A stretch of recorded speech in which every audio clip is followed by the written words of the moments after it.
जय हिंद दोस्तों, स्वागत है आपका हमारे YouTube channel BN Singh classes में। ये जो इकोनॉमिक्स का हम लोग जो क्लास ले रहे हैं, ये इसका अगला वो पार्ट है, पार्ट 6। ठीक है, इसके पहले हमने वाशिंगटन कॉन्सेंसस, जो वाशिंगटन सहमति थी, उस पर हमने बात किया था। ठीक है, आज हम लोग बात करेंगे बीजिंग सहमति यानी बीजिंग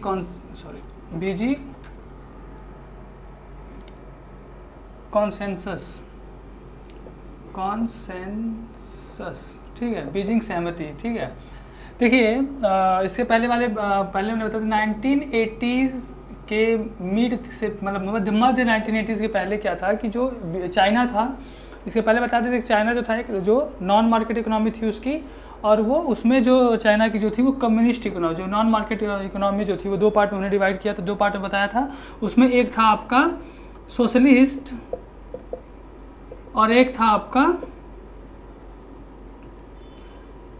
कम्युनिस्ट।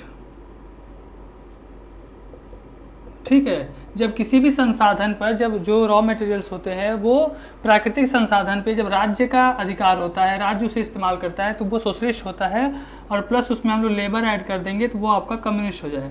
तो ये जो मॉडल था ये था चाइना का मॉडल।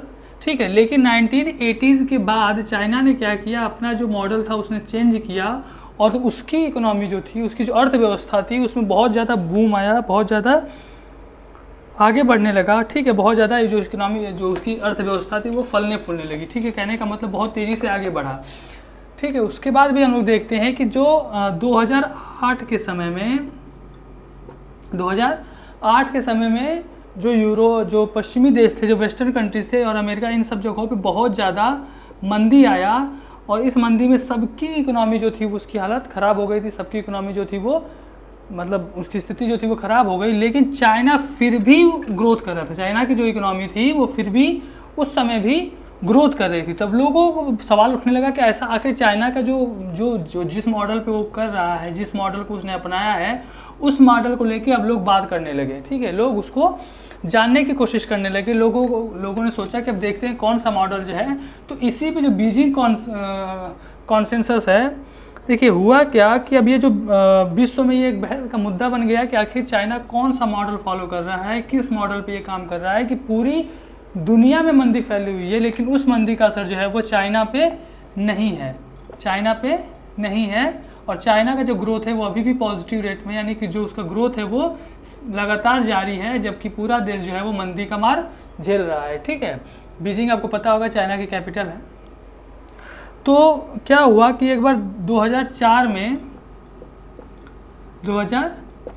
में एक यूएस इकोनॉमिस्ट थे। ठीक है, एक यूएस इकोनॉमिस्ट थे, जोशुआ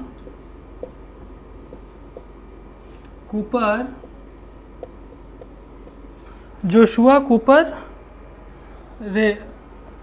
रेमो। ठीक है, इन्होंने इसको स्टडी किया और उन्होंने एक बीजिंग कॉन्सेंसस, एक बीजिंग सहमति बनाई। मतलब इसके जो उन्होंने कुछ बताए, उन्होंने कहा कि कुछ ऐसे तथ्य हैं, कुछ ऐसे चीज़ें हैं जो डेवलपिंग जो कंट्रीज़ हैं, जो विकासशील देश हैं, अगर वो अपनाएं तो, जैसे इसके पहले वाले मैंने बताया था कि जो आपका वाशिंगटन सहमति था उसमें भी जो एक 10 पॉइंट था, 10 बिंदु था, जिसमें अगर कोई भी देश, अगर डेवलपिंग कंट्री अगर उसे अपनाता है तो फिर वो आगे बढ़ेगा, प्रगति करेगा। ठीक है, जितने भी डेवलपिंग कंट्री हैं। वैसे ही ये जो बीजिंग कॉन्सेंसस था, बीजिंग सहमति था, इसमें भी मुख्य 3 बिंदु थे, मेन 3 पॉइंट थे। इन्हीं 3 पॉइंट को ये जो यूएस इकोनॉमिस्ट थे कूपर, इन्होंने उसको, इस पॉइंट को बताया था। ये 3 मोस्ट इंपॉर्टेंट पॉइंट क्या थे जिसकी वजह से जो चाइना का जो मॉडल है वो आगे बढ़ रहा था। वो 3 मॉडल इस प्रकार हैं। ठीक है, तो जो बीजिंग कंसेंसस है वो इस प्रकार है। पहला 3 मेन पॉइंट बताए गए थे बीजिंग सहमति के अंतर्गत। वो है आपका पहला, अनवरत प्रयोग एवं अन्वेषण। ठीक है, लगातार एक्सपेरिमेंट करते रहो और खोज करते रहो, अन्वेषण करते रहो, इनोवेशन करते रहो। ठीक है, दूसरा था शांतिपूर्ण वितरणकारी आर्थिक वृद्धि के साथ साथ क्रमिक सुधार। ठीक है, जो डिस्ट्रीब्यूटिव मेथड है वो अच्छा होना चाहिए, और उसके साथ लगातार जो है वो रिफॉर्म होना चाहिए ग्रोथ में, ग्रोथ विद ग्रेजुअल रिफॉर्म। तीसरा इन्होंने कहा था कि स्वभाग्य निर्माण के साथ साथ चुनिंदा विदेशी विचारों को अपनाना, ठीक है, फॉरेन आइडियाज जो है उनको लेना, लेकिन सेल्फ डिटर्मिनेशन के साथ, स्वभाग्य निर्माण के साथ इनको यूज करना अपने तरीके से, ठीक है। ये जो 3 मोस्ट इम्पॉर्टेंट पॉइंट था बीजिंग सहमति के अंतर्गत, ठीक है। अब देखिए हुआ क्या कि 2008 की जो मंदी आई थी, 2008 की मंदी के बाद जो पूरे यूरोप और पूरे जो वेस्टर्न कंट्रीज थे, यहाँ तक कि अमेरिका, कोई भी देश, उसमें सभी जो देश थे सभी की स्थिति, जो आर्थिक स्थिति थी वो खराब हो गई थी, चाइना को छोड़ के। लेकिन उसके बाद क्या हुआ कि जो चाइना का जो ग्रोथ था वो धीरे धीरे कम होने लगा, डिक्लाइन होने लगा, ठीक है। तो अभी रिसेंटली जितने भी हमारे एक्सपर्ट हैं वो अभी कह रहे हैं कि अगर जो बीजिंग कंसेंसस है, अगर आप लोग उस मॉडल को अगर आप लोग अपना रहे हैं तो उसके लिए आपको बहुत सोचने समझने की ज़रूरत है। तो अभी ये जो बीजिंग सहमति है वो इतना अच्छा नहीं है, उतना ये बेहतर तरीके से काम नहीं कर रहा है। तो आज के समय में जो विशेषज्ञ हैं वो इस मॉडल को अपनाने से बचने की बात करते हैं, ठीक है। इसके बाद हम लोग अगला एक देखें, लास्ट है, वो है आपका सैंटियागो कंसेंसस, ठीक है। सैंटियागो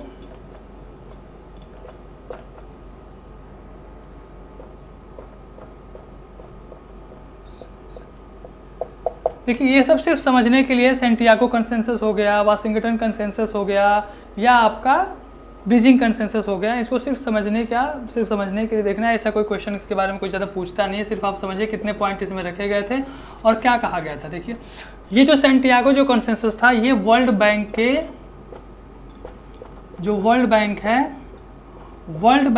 उस समय के तत्कालिक जो प्रेसिडेंट थे, अध्यक्ष थे उस समय, ये लगभग आपका 1998 के समय का है। तो उस समय जो प्रेसिडेंट थे आपके वर्ल्ड बैंक के, उनका नाम था जेम्स डी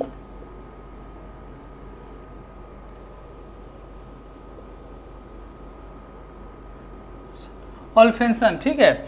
इन्होंने ये सुझाव दिया था, सैंटियागो कंसेंसस था, ठीक है। एक तरह से हम देखें तो जो सैंटियागो कंसेंसस जो था, जो सैंटियागो जो सहमति था, ये एक तरह से हम लोग देखें तो जो वाशिंगटन कंसेंसस था उसी का एक प्रतिरूप है, मतलब उसी की तरह ये एक प्रतिरूप है। इसमें भी जो कहा गया था वो ग्लोबलाइजेशन को ज़्यादा इसमें ग्लोबलाइजेशन को ज़्यादा आगे बढ़ाने के लिए ग्लोबलाइजेशन के बारे में ज़्यादा बात किया गया था, ठीक है, इस कंसेंसस के अंतर्गत, ठीक है। जो प्रेसिडेंट थे वो जेम्स डी वोल्फेसन, ठीक है। अभी हम रिसेंटली अगर हम लोग इस समय देखें, अभी जो प्रेसिडेंट है वर्ल्ड बैंक के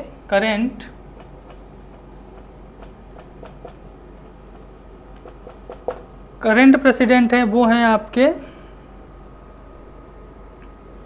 डेविड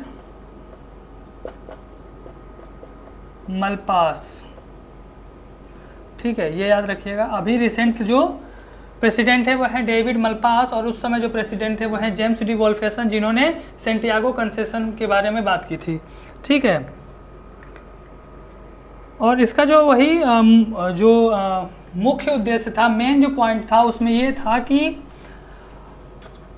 हमें अगर कोई भी मॉडल अपना रहे हैं या कोई भी अगर हम लोग आगे बढ़ रहे हैं, कोई भी अगर हम लोग आर्थिक मॉडल अपना रहे हैं, तो उसमें इंक्लूजन होना चाहिए किस चीज़ों का, आर्थिक के साथ साथ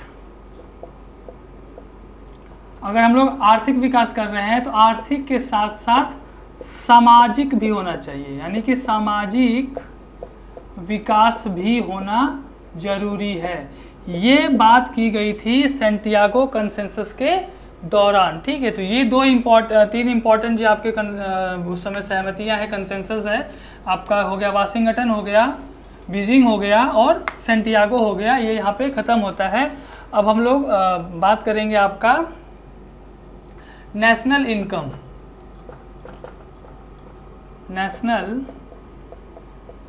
इनकम, राष्ट्रीय आय,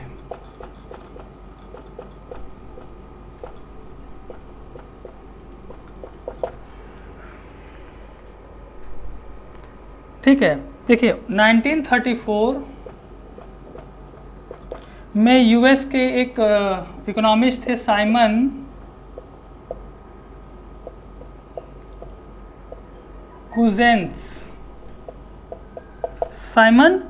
कुजेंस, ठीक है। इन्होंने 1934 के आसपास जीडीपी की जो अवधारणा थी वो इसी समय लगभग आई थी। अब हम जब देखें जीडीपी जो है ग्रॉस डोमेस्टिक प्रोडक्ट, सकल घरेलू उत्पाद, इसके आने से पहले अगर मान लीजिए किसी भी देश का अगर हम लोग उसका वो अगर ये पता करने की कोशिश करें कि वो उसका जो प्रगति है, जो ग्रोथ है, तो ग्रोथ के लिए जो किस पे हम लोग इस ग्रोथ को मेजरमेंट करेंगे, जो ग्रोथ को मेजर करने का जो तरीका होगा, जो किस पे मेजर करेंगे। तो जीडीपी आने से पहले क्या था कि ग्रोथ का जो मेजरमेंट होता था वो आपका इसी इनकम पे होता था। जो इनकम एक प्रकार का आपका संकेतक का काम करता था कि उसकी जो ग्रोथ है वो किसी भी कंट्री की वो कितनी है, ठीक है। तो उसके बाद हुआ क्या कि किसी भी कंट्री का, किसी भी देश का जो इनकम होता है, इसको हम लोग अगर काउंट करने की कोशिश करें तो इसको काउंट करने के लिए हमें क्या चाहिए, नेशनल इनकम, यानी कि जो उस देश की जीडीपी है प्लस एनडीपी